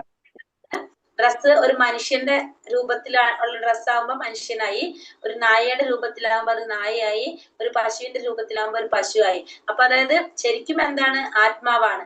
ആ ആത്മാവിന് ഒരു ഡ്രസ്സ് കിട്ടാണ്, അതാണ് നമ്മുടെ ഈ ശരീരം. അത് ഏത് രൂപത്തിലുള്ളതാണോ അതാണ് നമ്മള്. അത്രയാണ് വ്യത്യാസം. മനസ്സിലായോ എല്ലാവർക്കും? അപ്പൊ നമ്മൾ ചെയ്യുന്ന പ്രവൃത്തി അനുസരിച്ചാണ് നമുക്ക് ഇതിന്ന് മനസ്സിലാക്കേണ്ടത്. അടുത്തൊരു ശരീരം നമുക്ക്, അത് ചിലപ്പോ മനുഷ്യന്റെ ആവാം, മൃഗത്തിന്റെ ആവാം, ചിലപ്പോ നമ്മൾ ദേവന്മാരായിട്ട് പോലും നമുക്ക് ജന്മം എടുക്കാനായിട്ട് സാധിക്കും. പക്ഷെ അതെങ്ങനെയാണ്, നമ്മൾ ചെയ്യുന്ന കർമ്മം അനുസരിച്ചാണെന്ന് മാത്രം. ഇതില് 84 ലക്ഷം ജീവഗണങ്ങളിൽ ഏതിൽ വേണമെങ്കിലും നമുക്ക് ജന്മം എടുക്കാനായിട്ട് സാധിക്കും. ഇപ്പൊ നമ്മള് ഒരു എന്താ പറയാ, ഇപ്പൊ നമ്മളിവിടെ ചെയ്യുന്ന കർമ്മം അനുസരിച്ച്, പ്രവൃത്തി അനുസരിച്ചാണെന്ന് പറഞ്ഞു അല്ലെ. അതിനൊരു പിക്ചർ തന്നിരിക്കുന്ന എന്താണ്, ഫസ്റ്റ് സൈഡിൽ കാണുന്നതാണ് ഒരു പന്നിയാണല്ലേ അത്. ഇപ്പുറത്തെ സൈഡിൽ കാണിക്കുന്നത് ഒരു തമോ ഗുണത്തിലുള്ള ഒരു വ്യക്തി എന്താണ് കഴിക്കുന്നത്, മാംസാഹാരം അങ്ങനത്തെ ഭക്ഷണങ്ങൾ കഴിക്കുകയാണ് ചെയ്യുന്നത്. അയാളൊരു മനുഷ്യനായിട്ട് ജന്മം എടുത്തു. മനുഷ്യനായിട്ട് ജന്മം എടുത്തിട്ട് ഒരു മനുഷ്യർക്ക് കഴിക്കേണ്ട ഭക്ഷണം അങ്ങനത്തെ കാര്യങ്ങൾ നമുക്ക് പറയുന്നുണ്ട്. നമ്മളത് കഴിക്കാതെ നമ്മൾ എന്ത് ചെയ്യാണ്, നമ്മള് ഈ പറഞ്ഞ പോലെ അവരുടെ മൃഗങ്ങളുടെ അല്ലെങ്കിൽ മറ്റുള്ള ഭക്ഷണങ്ങൾ നമ്മൾ കഴിക്കുമ്പോ നമ്മള് അടുത്ത ജന്മത്തിലേക്ക് നമ്മൾ ട്രാൻസ്ഫർ ആകുമ്പോൾ നമുക്ക് ഏത് കിട്ടണ്, മൃഗത്തിന്റെ ശരീരം നമുക്ക് കിട്ടണം. അതായത് നമ്മൾ ചെയ്യുന്ന പ്രവൃത്തി അനുസരിച്ച് നമുക്ക് അടുത്ത ശരീരം ലഭിക്കുകയാണ്. അതൊരു പന്നിയായിട്ട് ജന്മം എടുത്തു കഴിഞ്ഞാൽ ആ കഴിഞ്ഞ ജന്മത്തിൽ ചെയ്ത കർമ്മത്തിന്റെ ഫലമായിട്ടാണ് ഒരു പന്നി ജന്മം എടുക്കുന്നത്. പന്നി എന്ന് വെച്ചാൽ എന്താണ്, വൃത്തിയില്ലാത്ത സ്ഥലത്ത് ജീവിക്കുന്നതാണ് അല്ലെ. അപ്പൊ അത് ചെയ്ത കർമ്മത്തിന്റെ ഫലം അത് അനുഭവിച്ച് കഴിഞ്ഞു. അപ്പൊ ഓട്ടോമാറ്റിക്കലി അതിന് അടുത്ത ജന്മം എന്ത് കിട്ടും, ഒരു മനുഷ്യ ജന്മം കിട്ടും. ആ മനുഷ്യനാണെങ്കിലോ മനുഷ്യൻ ചെയ്ത കർമ്മം അനുസരിച്ചാണ്, കഴിഞ്ഞ ജന്മത്തിൽ ചെയ്തതനുസരിച്ചാണ് നമുക്ക് എന്ത് ശരീരം കിട്ടിയത്, മനുഷ്യന്റെ ശരീരം കിട്ടിയത്. പക്ഷെ അത് നമ്മൾ ശരിയായ രീതിയിൽ, മനുഷ്യന്റെ പരമമായ ധർമ്മം എന്താണ്, സവൈ പുംസോ പരാധർമ്മ യഥോ ഭക്തി നത്തോക്ഷജ എന്ന് പറയുന്നത്. അതായത് ഭഗവത് സേവനം, പരമമായ ധർമ്മം എന്ന് പറഞ്ഞാൽ ഭഗവാനെ സേവിക്കുക എന്നുള്ളതാണ് പരമമായ മനുഷ്യന്റെ ധർമ്മം. അത് നമ്മൾ ചെയ്യുന്നില്ലെങ്കിൽ നമ്മൾക്ക് എന്താ സംഭവിക്കുന്നത്, നമുക്ക് ആ ശരീരത്തിന്റെ ആവശ്യമില്ല, മനുഷ്യ ശരീരത്തിന്റെ ആവശ്യമില്ല. കാരണം മറ്റുള്ള നമ്മൾ ചെയ്യുന്ന പിന്നെ എല്ലാ പ്രവർത്തികളും മറ്റുള്ള ശരീരത്തിൽ ഇരുന്നുകൊണ്ട് ചെയ്യാൻ പറ്റും. അപ്പൊ ഓട്ടോമാറ്റിക്കലി നമുക്ക് ഏതിലേക്ക് മാറാൻ സാധിക്കും, അടുത്ത ജന്മം വരുമ്പോ ഒരു മൃഗത്തിന്റെ ശരീരം നമുക്ക് എടുക്കാനായിട്ട് സാധിക്കും. അപ്പൊ രണ്ട് സൈഡിൽ നമുക്ക് പറയാം, ഒരു പന്നിയായിട്ട് നമ്മൾ ജന്മം എടുത്ത് നമ്മൾ ചെയ്ത കർമ്മത്തിന്റെ ഫലം, കഴിഞ്ഞ ജന്മത്തിൽ ചെയ്തതിന്റെ ഫലമായിട്ടാണ് നമ്മൾ അത് വരുന്നത്. അനുഭവിച്ചു കഴിഞ്ഞാൽ സ്വാഭാവികമായിട്ടും അടുത്ത് നമുക്കൊരു മനുഷ്യ ജന്മം കിട്ടും. നമുക്ക് അപ്പൊ നേരെ മറിച്ച് ഒരു മനുഷ്യനായിട്ട് ജന്മം എടുത്തിട്ട് നമ്മൾ എന്നിട്ടും നമ്മൾ ജീവിക്കുന്നത് ആ മനുഷ്യന്റെ ധർമ്മം എന്താണെന്ന് മനസ്സിലാക്കി നമ്മൾ ജീവിക്കുന്നില്ലെങ്കിൽ നമുക്ക് തിരിച്ച് എങ്ങോട്ട് പോകാൻ സാധിക്കും, താഴ്ന്ന യോനികൾ, അതായത് മൃഗത്തിന്റെ ജന്മങ്ങൾ നമുക്ക് എടുക്കാനായിട്ടും സാധിക്കും. അപ്പൊ ഇത് രണ്ടും തീരുമാനിക്കുന്നത് ആര് തന്നെയാണ്, നമ്മൾ തന്നെയാണ് തീരുമാനിക്കുന്നത്. ഒരു മനുഷ്യ ജന്മത്തിൽ ഇരുന്നു കൊണ്ട് നമുക്ക് താഴേക്ക് പോകണോ ഉയർന്നു പോകണോ, ഒന്നുകിൽ നമ്മൾ ശ്രേഷ്ഠരായ കുടുംബങ്ങളിൽ ജനിപ്പിക്കുക, അടുത്ത ജന്മത്തില് അതല്ലെങ്കിൽ നമ്മൾ താഴ്ന്ന രീതിയിലും ജനിക്കാം. അപ്പൊ ഏതിലേക്ക് പോകണമെന്ന് തീരുമാനിക്കുന്നത് ആരുടെ പ്രവർത്തികളാണ്? നമ്മുടെ പ്രവർത്തികളാണ്. നമ്മൾ മനസ്സിലാക്കേണ്ടത് നമ്മുടെ പരമമായ ധർമ്മം എന്ന് പറയുന്നത് ഭഗവത് സേവനമാണ് എന്നുള്ളത് നമ്മൾ മനസ്സിലാക്കാം. ഭൗതിക തൃഷ്ണയുടെ പ്രേരണ മൂലം ജീവാത്മാവ് ചിലപ്പോൾ ദേവനാകാം, ചിലപ്പോൾ മനുഷ്യനും, മറ്റു ചിലപ്പോൾ വന്യമൃഗമായിരിക്കും. അപ്പൊ നമ്മൾ നേരത്തെ പറഞ്ഞു അല്ലെ, ആ തൃഷ്ണയുടെ ഇതിന്റെ പ്രേരണ മൂലം ജീവാത്മാവ് ചിലപ്പോൾ ആരായിട്ട് ജനിക്കാം? ദേവനായിട്ട് മാറാം. ദേവന്മാരാകാനും സാധിക്കും, നമുക്ക് മനുഷ്യനാകാനും സാധിക്കും, വന്യമൃഗമാവാനും സാധിക്കും. അത് ആരാണ് തീരുമാനിക്കുന്നത്? നമ്മളാണ് തീരുമാനിക്കുന്നത്. പക്ഷിയായും പുഴുവായും ജലജന്തുവായും പുണ്യാത്മാവായും മൂട്ടയായി പോലും ചിലപ്പോൾ പിറന്നു വരാം. ചിലപ്പോൾ നമ്മൾ പക്ഷിയാവാം, പുഴുവായാം, ജലജന്തുവാവാം, പുണ്യാത്മാവായി മൂട്ടയായിട്ട് പോലും ചിലപ്പോൾ നമ്മൾ പിറക്കാം. ഇത് അങ്ങനെ തുടർന്നുകൊണ്ടേയിരിക്കുന്നു. ഏത് രൂപമെടുത്താലും തന്റെ പരിതസ്ഥിതികളുടെ ആധിപത്യം തനിക്ക് തന്നെയാണെന്ന് ജീവൻ കരുതുന്നു. എന്നാൽ അത് ഭൗതിക പ്രകൃതിക്ക് അധീനനാണെന്ന് സത്യം. പക്ഷെ ഏതൊരു ജീവനെടുത്താലും നമ്മൾ എന്താ ചിന്തിക്കുന്നത്? നമ്മളാണ് ഇതൊക്കെ ചെയ്യണമെന്ന് നമ്മൾ ചിന്തിക്കുകയാണ്. പക്ഷെ ശരിക്കും ആരാണ് ഇതൊക്കെ ചെയ്യുന്നത്? ത്രിഗുണങ്ങളാണ് ഇതൊക്കെ ചെയ്തുകൊണ്ടിരിക്കുന്നത്. ഏവം വേത്തി പുരുഷം പ്രകൃതി ഗുണൈ സഹ സർവഥാ വർത്തമാനോപി നസ ഭൂയോപി ജായത്തെ. ഭൗതിക പ്രകൃതിയെയും ജീവസത്തയെയും പ്രകൃതിയിലെ ത്രിഗുണങ്ങളുടെ അന്യോന്യ ബന്ധത്തെയും വിശദമായി അറിഞ്ഞവർക്ക് നിശ്ചയമായി മോക്ഷം ലഭിക്കും. ഇപ്പോഴത്തെ അവസ്ഥ എന്തായാലും ലോകത്തിൽ അവർ വീണ്ടും ജനിക്കില്ല. ഈ ഭൗതിക പ്രകൃതിയെ കുറിച്ച്, ജീവാത്മാവിനെ കുറിച്ച്, ഈ ത്രിഗുണങ്ങളെ കുറിച്ച്, ഇത് തമ്മിലുള്ള ബന്ധങ്ങളെ കുറിച്ചൊക്കെ നിശ്ചയമായിട്ടും ബോധമുള്ളവർക്ക്, മനസ്സിലായവർക്ക് എന്താണ്? അവർക്ക് എന്തായാലും മോക്ഷം ലഭിക്കും. ഇപ്പൊ എന്തവസ്ഥയായാലും ശരി, അവർ വീണ്ടും ഈ ഭൗതിക ലോകത്തിൽ ജനിക്കേണ്ടി വരില്ല. എങ്ങനെയുള്ളവർക്കാണ്? ഈ പ്രകൃതിയെ കുറിച്ചും ജീവാത്മാവിനെ കുറിച്ചും ത്രിഗുണങ്ങളെ കുറിച്ചും ഭഗവാനെ കുറിച്ചുള്ള ജ്ഞാനം നേടിയവർക്ക് അവരുടെ അവസ്ഥ ഇപ്പൊ എങ്ങനെയായാലും അവർക്ക് എന്ത് വേണ്ടി വരില്ല, അടുത്തൊരു ജന്മം എടുക്കേണ്ടതായിട്ട് വരില്ല, അവർക്ക് മോക്ഷം കിട്ടുന്ന ഇതിലൂടെ പറഞ്ഞുതരാണ് ഭഗവാൻ. പ്രകൃതൈവച്ച കർമാണി ക്രിയമാണാനി സർവശഃ യാ പശ്യതി തഥാത്മാന അകർത്താരം സ പശ്യതി. ഭൗതിക പ്രകൃതി സൃഷ്ടമായ ശരീരമാണ് എല്ലാ പ്രവർത്തനങ്ങളും ചെയ്യുന്നതെന്നും ജീവാത്മാവ് ഒന്നും ചെയ്യുന്നില്ലെന്നും അറിയുന്നവനത്ര യഥാർത്ഥത്തിൽ ദർശിക്കുന്നവൻ. അപ്പൊ ഭൗതിക പ്രകൃതി സൃഷ്ടമായിട്ടുള്ള ഈ ശരീരമാണ് എല്ലാ പ്രവർത്തികളും ചെയ്യുന്നതെന്നും ആത്മാവ് ഒന്നും ചെയ്യുന്നില്ല, ജീവാത്മാവ് ഒന്നും ചെയ്യുന്നില്ല എന്ന് മനസ്സിലാക്കുന്നവനാണ് ആര്? യഥാർത്ഥത്തിൽ ദർശിക്കുന്നവൻ. യഥാർത്ഥത്തിൽ ദർശിക്കുന്നവൻ അങ്ങനെയുള്ളവനാണ്. പ്രകൃതി സഹജമായ ശരീരമാണ്, നമ്മൾ പറഞ്ഞു കർമ്മവേദിയാണ് ശരീരം എന്നല്ലേ, ആ ശരീരമാണ് എല്ലാ പ്രവർത്തനങ്ങളും ചെയ്യുന്നത്, ആത്മാവ് ഒന്നും ചെയ്യുന്നില്ല എന്നറിയുന്നവനാണ് ആര്? യഥാർത്ഥത്തിൽ ദർശിക്കുന്നവൻ, യഥാർത്ഥത്തിൽ മനസ്സിലാക്കുന്നവൻ അങ്ങനെയുള്ളവനാണ്. യഥാ പ്രകാശി കൃഷ്ണം ലോകമിമം രവിഹി ക്ഷേത്രം ക്ഷേത്രി യഥാ തഥാ കൃഷ്ണം പ്രകാശായതി ഭാരതപുത്ര, സൂര്യൻ വിശ്വത്തിലെങ്ങും വെളിച്ചം പരത്തുന്നത് പോലെ ജീവാത്മാവ് ശരീരത്തിൽ ഇരുന്നു കൊണ്ട് അതിന്റെ അവബോധത്താൽ പ്രകാശമാനമാക്കുന്നു. അപ്പോ സൂര്യൻ എപ്രകാരമാണ് ആ വിശ്വത്തിലെങ്ങും പ്രകാശം പരത്തുന്നത്, അതേപോലെ തന്നെ ആ ജീവാത്മാവ് ശരീരത്തിൽ ഇരുന്നു കൊണ്ട് അതിനെ അവബോധത്താൽ പ്രകാശമാനമാക്കും. നമ്മളെ ശരീരത്തിൽ ആ ജീവാത്മാവ് ഉണ്ട് നമുക്ക് മനസ്സിലാക്കുന്നത് എങ്ങനെയാണ്?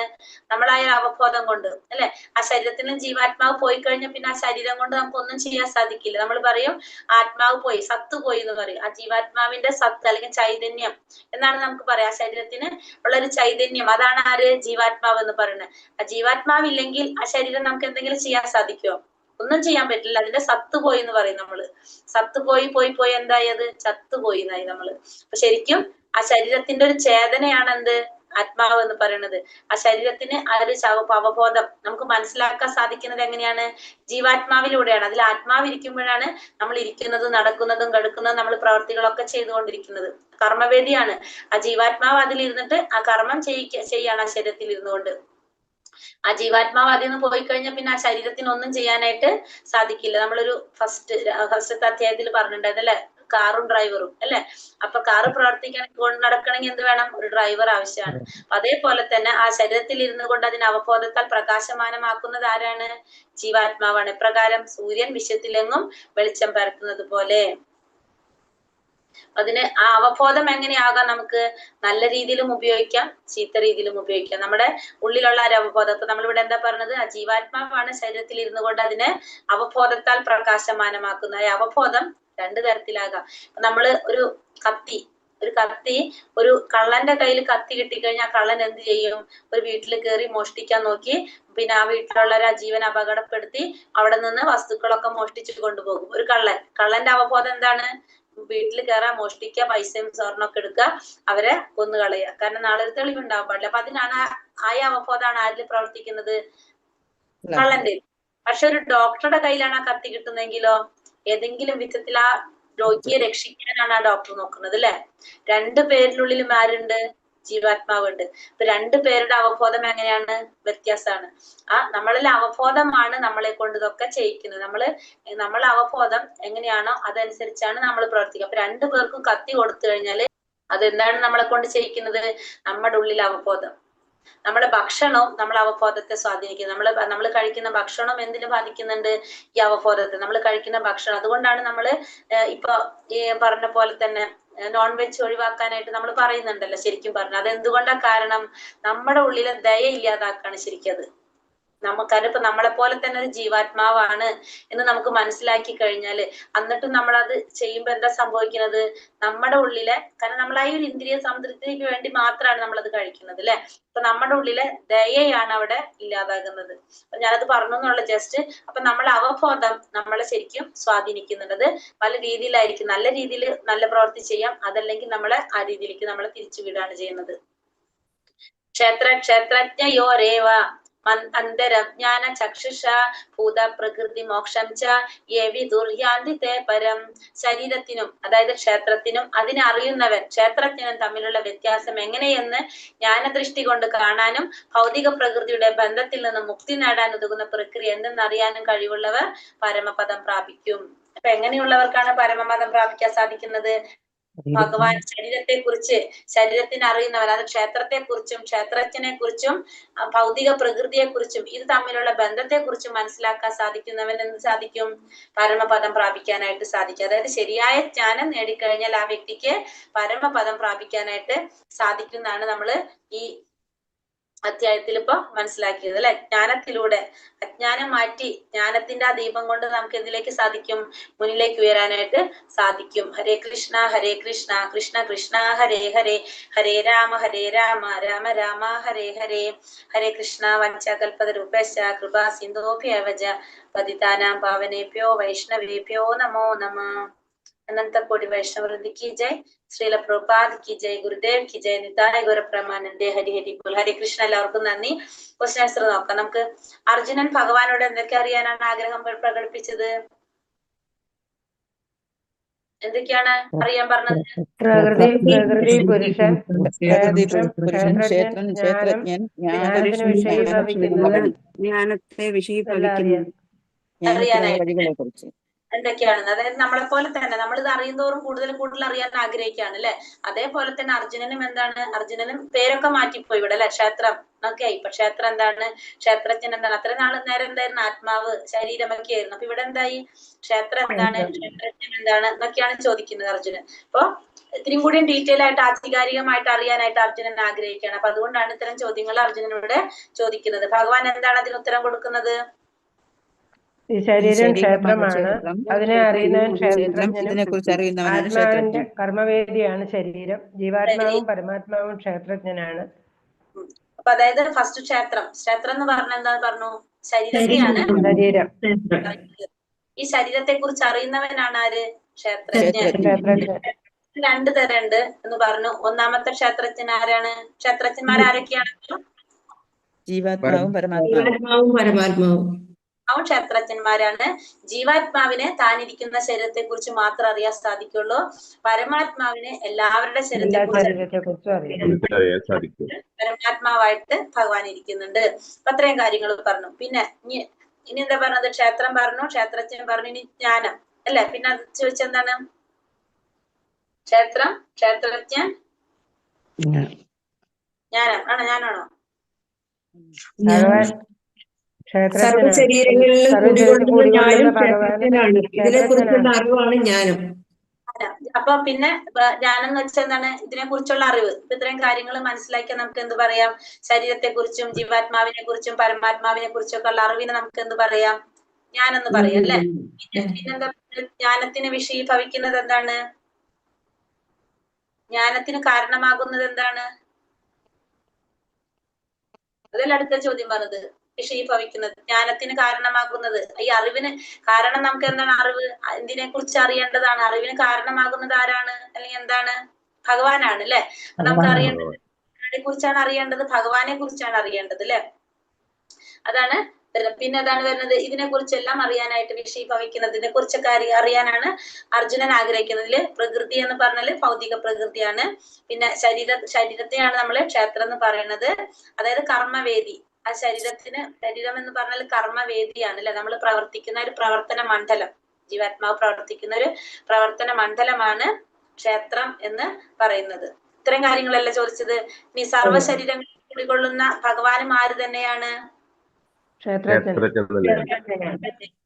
കർമ്മക്ഷേത്രം എന്നറിയപ്പെടുന്ന ശരീരത്തിൽ 24 ഘടകങ്ങൾ ഏതൊക്കെയാണ്? പഞ്ചമഹാഭൂതങ്ങൾ, അഗ്നിവായു ആകാശം, ഇന്ദ്രിയങ്ങൾ, ഇന്ദ്രിയ വിഷയങ്ങൾ, ശബ്ദം, കാലുകൾ, കൈകൾ, ഗന്ധം, രസം, രൂപം, സ്പർശം, ശബ്ദം, മനസ്സ്, ബുദ്ധി, മിഥ്യാഹങ്കാരം, ത്രിഗുണങ്ങൾ. അതായത് നമ്മൾ ആദ്യം പഞ്ചമഹാഭൂതങ്ങൾ വന്നു, പിന്നെ എന്താണ്? ഇന്ദ്രിയങ്ങൾ വന്നു, പിന്നെ മനസ്സ്, ബുദ്ധി, മിഥ്യാഹങ്കാരം, ത്രിഗുണങ്ങള് അല്ലെ? മനസ്സ്, ബുദ്ധി, മിഥ്യാഹങ്കാരം, ത്രിഗുണങ്ങൾ. ഇങ്ങനെ പഠിച്ചു കഴിഞ്ഞാൽ നമുക്കത് ഓർമ്മ നിൽക്കും. അങ്ങനെ മനസ്സിലാക്കി നിങ്ങൾക്ക് പെട്ടെന്ന് അത് ഓർമ്മ നിൽക്കും. അപ്പൊ അതാണ് 24 ഘടകങ്ങള്. മനസ്സിൽ അടിഞ്ഞുകൂടിയ മുൻജന്മ കർമ്മങ്ങളിലെ എങ്ങനെ ജന്മകർമ്മങ്ങൾ എങ്ങനെ തുടച്ചു മാറ്റാൻ സാധിക്കുന്നത്? നാമജപം കൊണ്ട്. ഹരേ കൃഷ്ണ മഹാമന്ത്രം ജപിച്ചുകൊണ്ട്, ഭഗവാന്റെ നാമം ജപിച്ചുകൊണ്ട് നമുക്ക് എന്ത് ചെയ്യാൻ സാധിക്കും? നമുക്കത് ഇല്ലാതാക്കാനായിട്ട്, തുടച്ചു നീക്കാനായിട്ട് സാധിക്കും. ഹരേ കൃഷ്ണ മഹാമന്ത്രം ജപിക്കുന്നത് കൊണ്ട് പൊടിപടലങ്ങളെ തുടച്ചു നീക്കാനായിട്ടില്ല, മുൻജന്മ പൊടിപടലങ്ങൾ വിട്ടുണ്ടതില്. ഹരേ കൃഷ്ണ. അപ്പൊ ഇന്ന് എടുത്ത അധ്യായത്തിൽ എന്തെങ്കിലും സംശയം ഉണ്ടോ?